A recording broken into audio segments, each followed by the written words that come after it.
दूसरा विवाह द्वारिकाधीश का जाम्बती जी से हुआ, जामवंत की बेटी।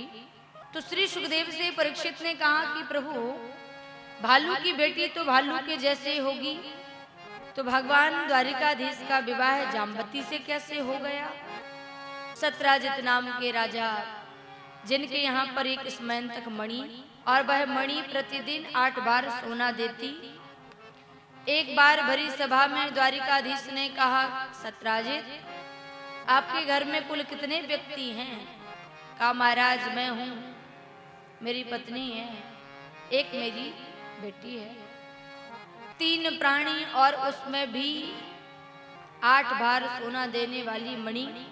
उस मणि का करते क्या हो? एक काम करो, उस मणि को मुझे दे जाओ,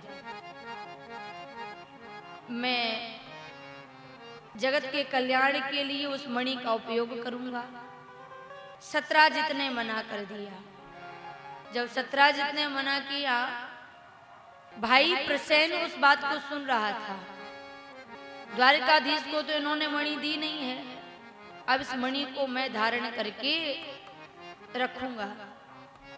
धारण करके जंगल में गया, वहां रीछों के द्वारा मारा गया। सत्राजित ने देखा हमारे खजाने में मणि नहीं है, द्वारिकाधीश मांग कर रहे थे, सो लगता है उन्होंने उस मणि को चुरा लिया, उस मणि को चुरा लिया। हमारे श्री कृष्ण को एक झूठा कलंक लगा। द्वारिकाधीश ने कहा, मणि तो हमने नहीं चुराई है, लेकिन चुराई किसने है इस बात का मैं पता करूंगा। द्वारिकाधीश जब निकले जंगल में देखने के लिए, कुछ रीछ के पद चिन्ह बने हुए थे। पीछा करते करते देखते जब गए, तो वहां पर एक गुफा के अंदर एक बेटी उस मणि से खेल रही है। लेने की कोशिश करी कि जामवंत जी ने रोक लगा दी, युद्ध करना पड़ेगा। और जब युद्ध किया तो प्रार्थना करने लगे, पहचान गई ये तो हमारे त्रेता के राम हैं, ये साधारण नहीं है। जिस समय भगवान श्री राघवेंद्र लंका जा रहे थे और समुद्र तट पर जामवंत, नल, नील, अंगद, हनुमान, बड़े भारी सभी बानर भालू जब इकट्ठे हुए, तो भगवान से जामवंत जी ने कहा था श्री राम जी से, प्रभु आपके जैसा योद्धा हो और हमारे जैसा युद्ध करने के लिए 2-2 हाथ हमारे से भी हो जाते।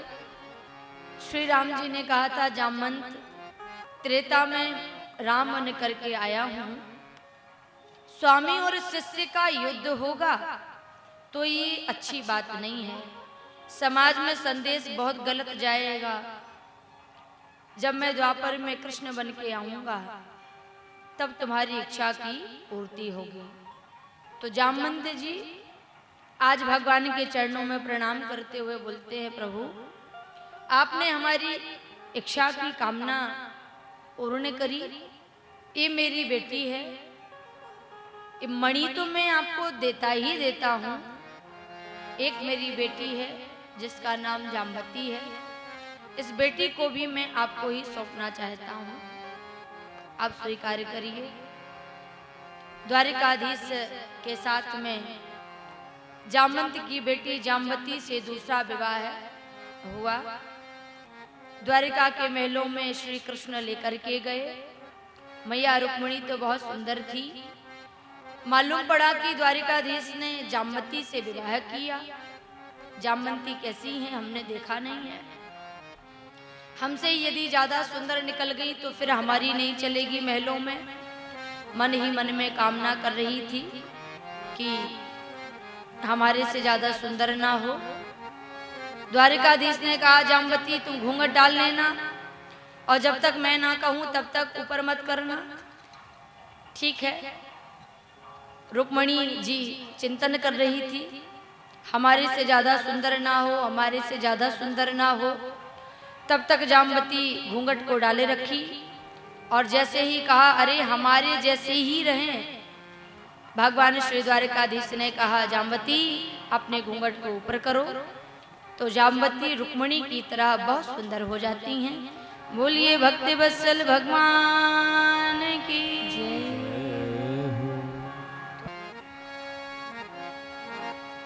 मणि लेकर के द्वारिकाधीश जब पहुंचे, स्मयंतक मणि को देखा, सत्राजित को दिया। सत्राजित ने बड़ी क्षमा याचना करी, प्रभु हमसे बहुत बड़ा अपराध हो गया। क्या अपराध हो गया? आपके ऊपर मैंने मिथ्या आरोप लगाया। भला आप नंद के लाला, द्वारिका के राजा, सोने की द्वारिका जिनकी, वो एक मणि को चुराएगा? मैंने आपके ऊपर ऐसा आरोप लगा दिया। द्वारिकाधीश ने सत्राजित के सामने मणि को रख दिया। ये आपकी मणि है, इसको आप लीजिए। प्रभु आपसे मुझे मणि नहीं चाहिए। मेरी एक बेटी है सत्यभामा, मैं आपको देना चाहता हूं। सत्राजित ने मणि भी द्वारिकाधीश को दी जगत के कल्याण के लिए, और जो बेटी सत्यभामा है उसको भी भगवान के हाथ में सौंप दिया।